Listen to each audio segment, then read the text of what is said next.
German creditors. Then we have President Obama. He says he is finally establishing a new government agency to protect us from cybercrime.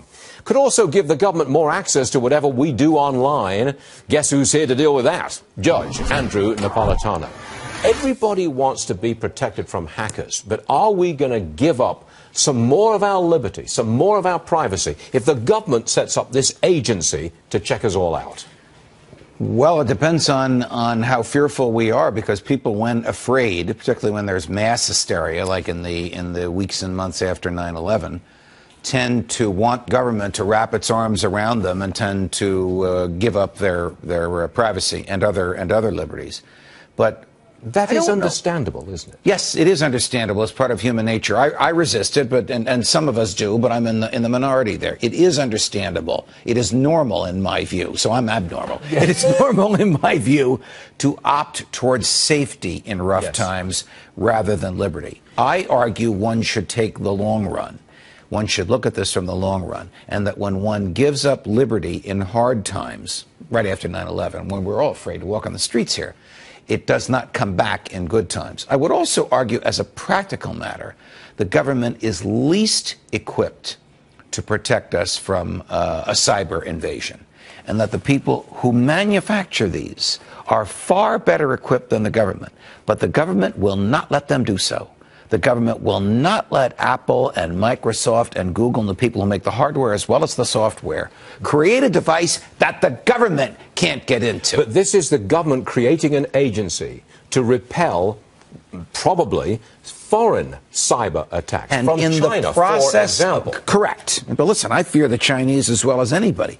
But I would bet my money more on Apple and Google and Microsoft to protect me from the Chinese cyber threat than the government. But you're just talking about the smartphone. What about a corporation's computer system? I believe... Or the Pentagon's computer system? I believe that private technology, the Pentagon doesn't build its computer system, it buys it. I believe that the people who build these things have the ability to make them absolutely attack-proof. But in order to do that, they have to make them impervious to government intrusion. I also believe that any government agency big enough to protect us is big enough to surveil us, and in the hands of the wrong people, could be anybody, we will have no privacy. I think you go too far, Judge. I do. In the age of nuclear terror, the threat of nuclear terror, and it's there. We all know that. That's cataclysmic.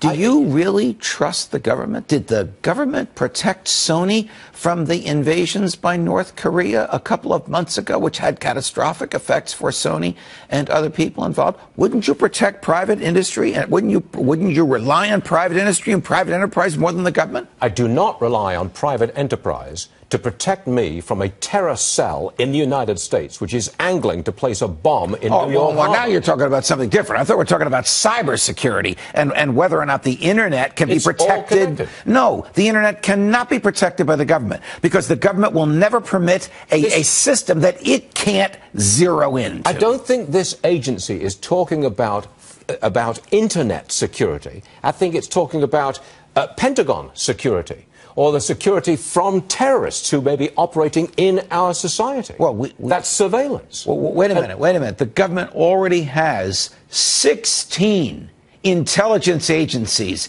intended to protect us from the type of threat you're talking about. As I understood what was proposed this morning, it was an Internet threat that the government is trying to protect us against. The type of thing that Sony was victimized by, whether it was North Korea or not. Would you not set this agency up? Absolutely not. You would not? No. Period. Absolutely not. The government is incapable of protecting us from something without itself having access to our privacy.